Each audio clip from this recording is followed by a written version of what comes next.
What's up, guys? Gearing up for a little shopping trip. Unfortunately, I wish I didn't have to make this trip, but I've had some stuff that didn't hold up. Gotta let you guys know what's going on, especially with the tools, what's holding up, what's not holding up. I went ahead and add my larger pair of PWZs to the new Vito bag. And this bag I got free when I bought this bag for the spring promotion. I did break out one of the Milwaukee's, got it hanging on the side. It works great on these little clips, and it clips onto the front of all the bags that have, like, this is like a tape clip, but the drills with the little clips, they fit well on those as well. So yeah, anyway, what's going on with the stuff that's breaking? All right, let's start with what you see, the piece here. So I've been running this for a while. I run a lot of organizers. I wish I had the case open. I got some other stuff that these over time, especially if you're like leaning on them, these crack on the regular Tough System boxes. The Tough System boxes that have like this acrylic top like that. I've had some. They're about 4 years old, and I put my weight on them and cracked a couple of them. This organizer here, and I'll show you that at the end of the video. I got stuff on top of the. I'm kind of going. I go through my truck on Sundays sometimes. Getting ready for the next week. So, but yeah, guys, this one I had this break in a couple spots. So I like this box, man. It clips here, it clips there, but this clip is just a molded part of this acrylic top, and it broke first, and then later on down the line, the little latch broke. So I'm trying to find another organizer about the same size. I might try out a Milwaukee one and see. I've never tried any of their organizers.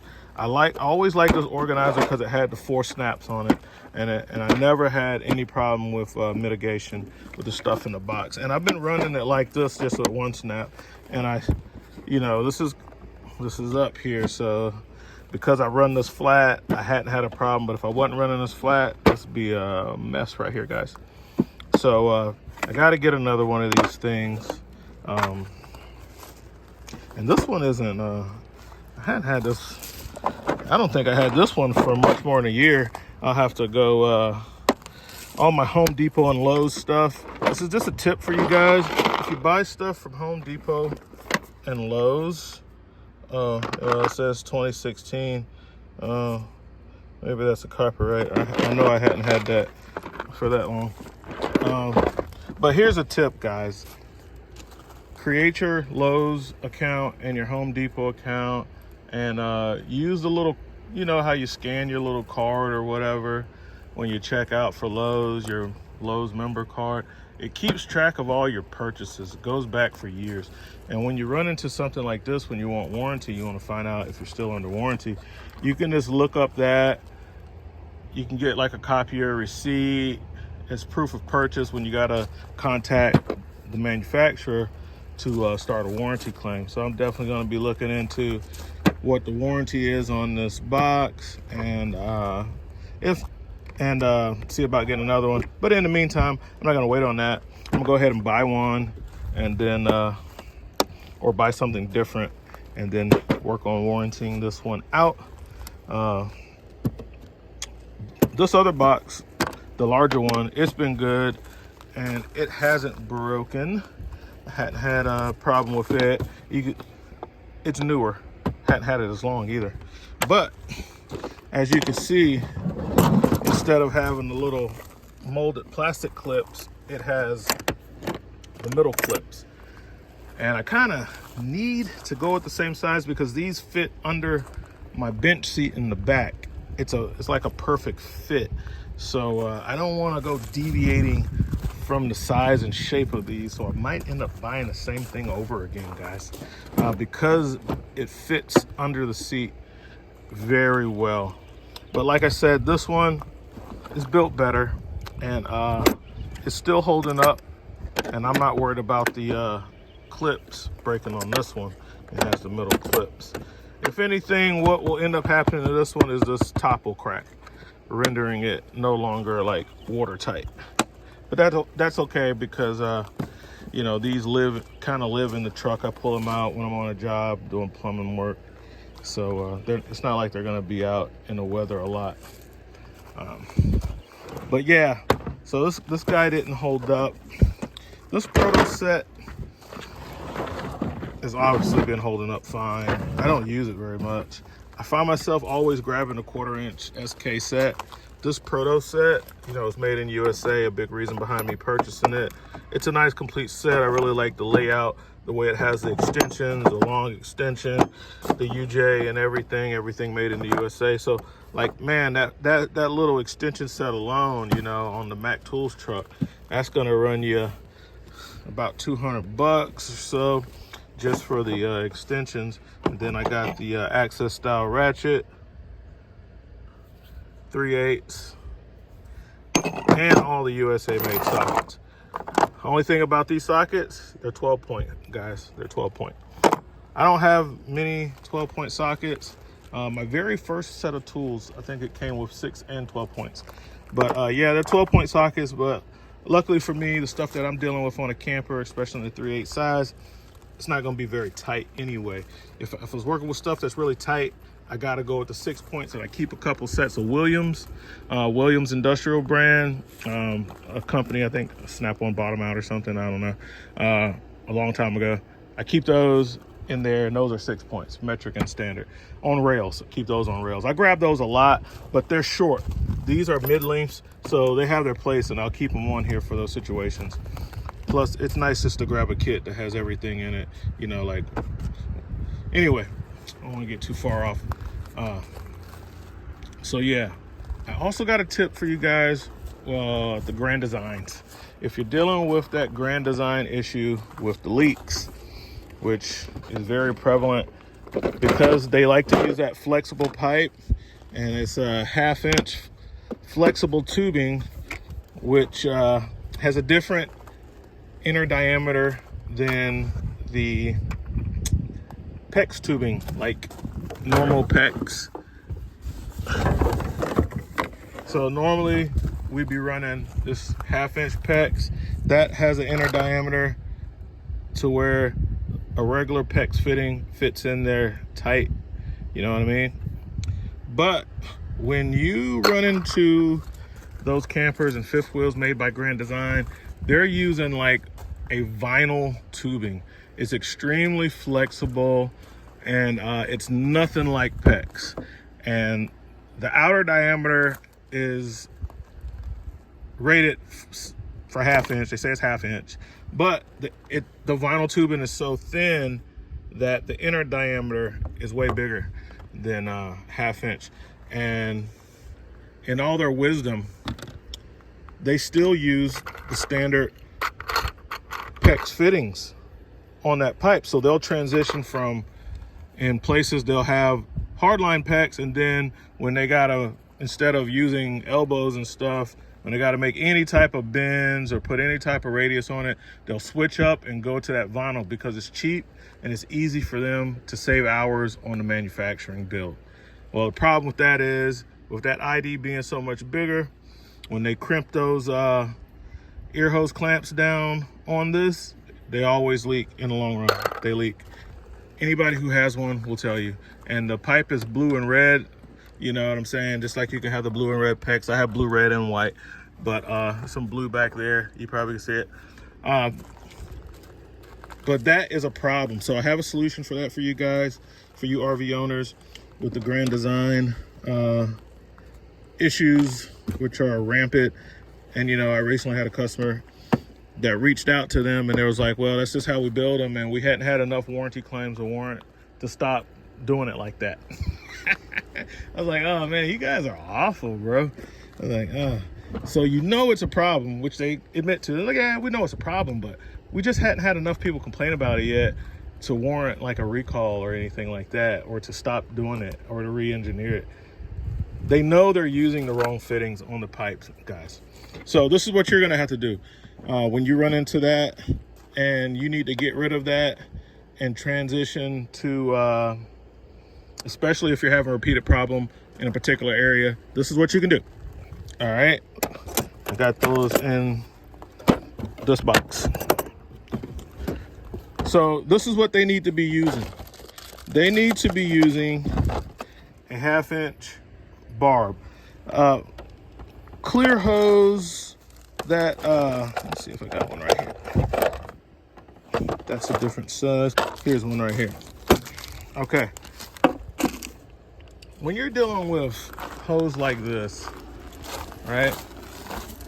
That vinyl tubing, theirs happen to be, you know, the stuff is like super flexible. It's just like that. This is actually a little more rigid than what they're using, and it's thicker too. That vinyl tubing they're using is super thin, and you can easily squish it with very little pressure.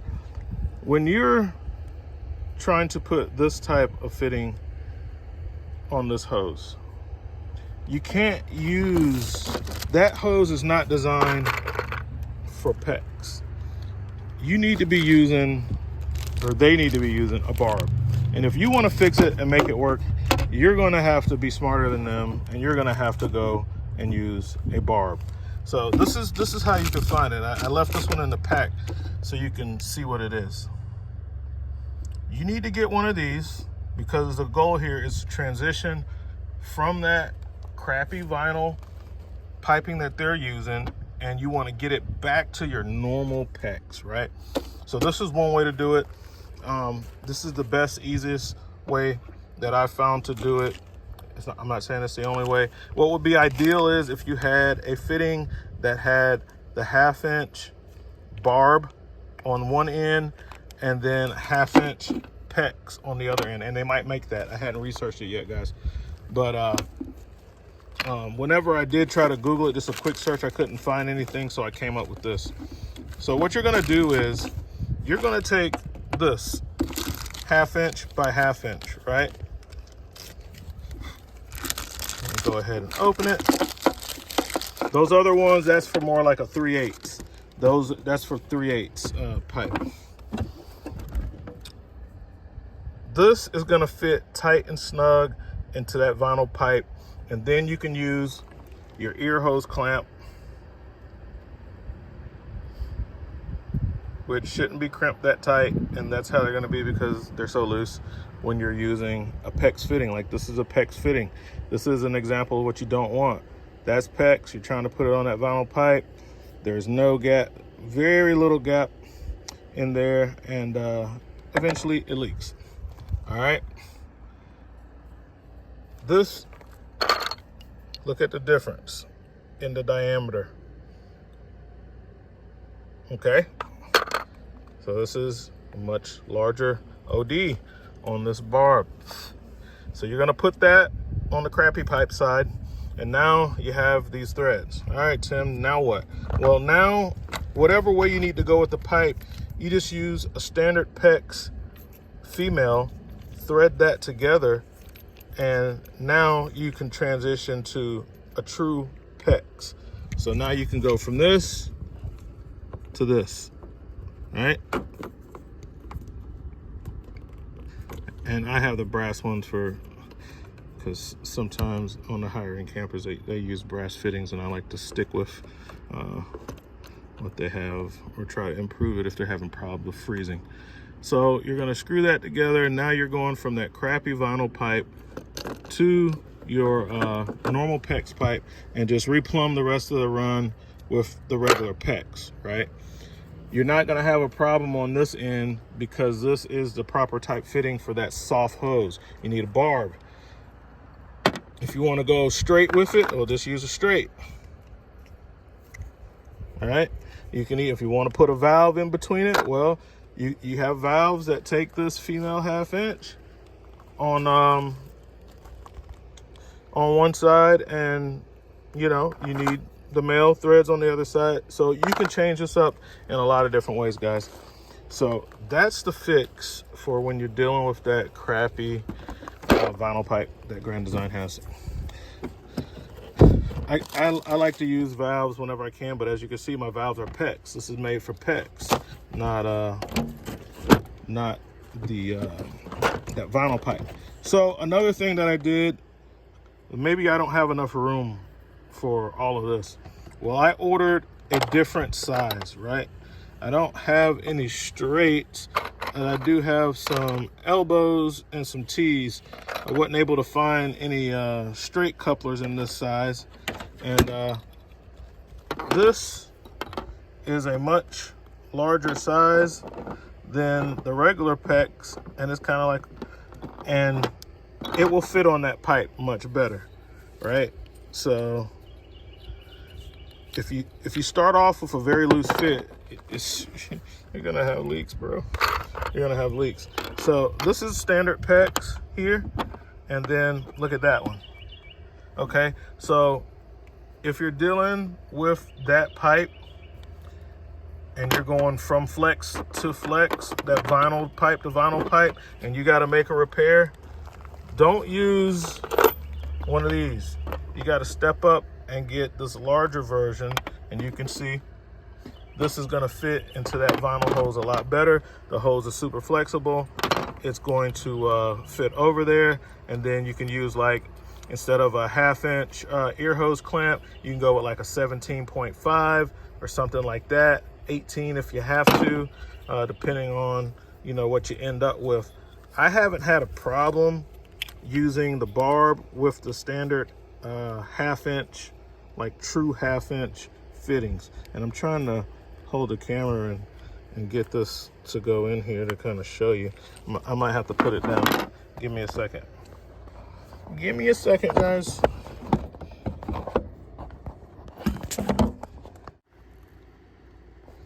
So as you can see, because that pipe's so flexible, you are going to be able to squeeze that around a fitting like this, and then you have to use the appropriate size clamp. Like this is a 1/2 inch clamp. You see it?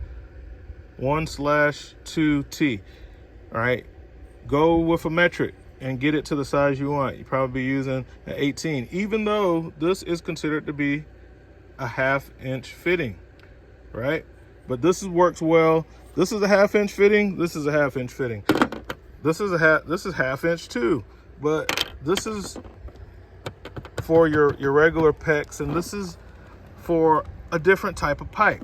But they're all considered 1/2 inch, just like that vinyl pipe. But you got to use a bigger size, guys, when you're dealing with that. Grand Design, shame on you.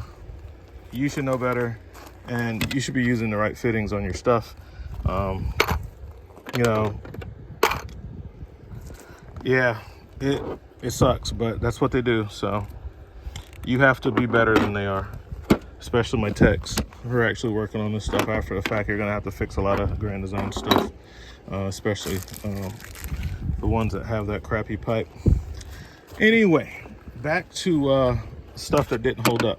This has been a good toolbox. This has been in service for at least 3 years.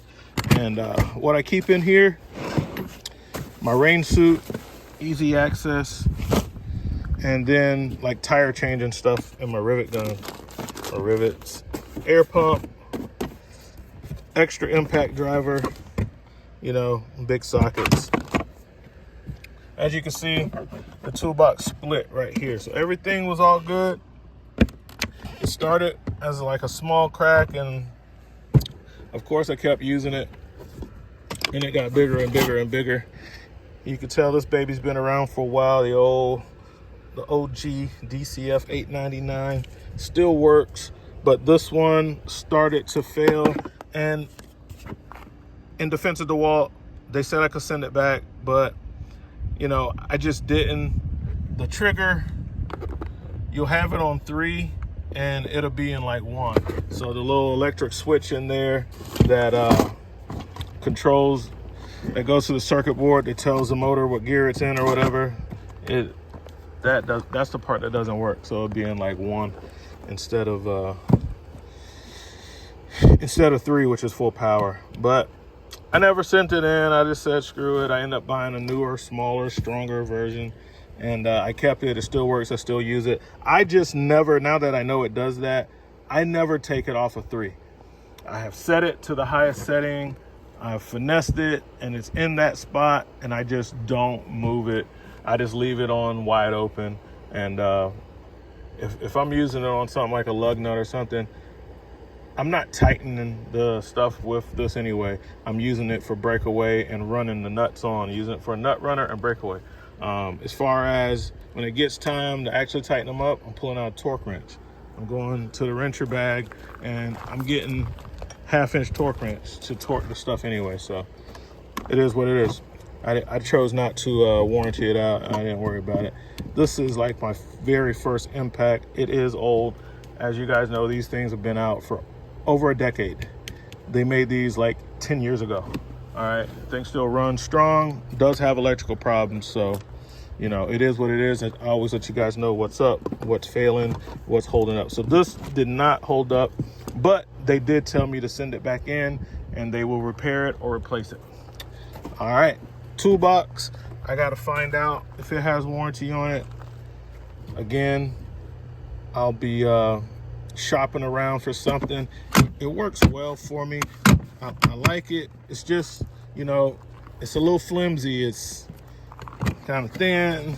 It's really flexible, and you know, kind of like a Rubbermaid container. It got a lot of flex on it, and that ended up being its undoing because it flexed so much to where it tore.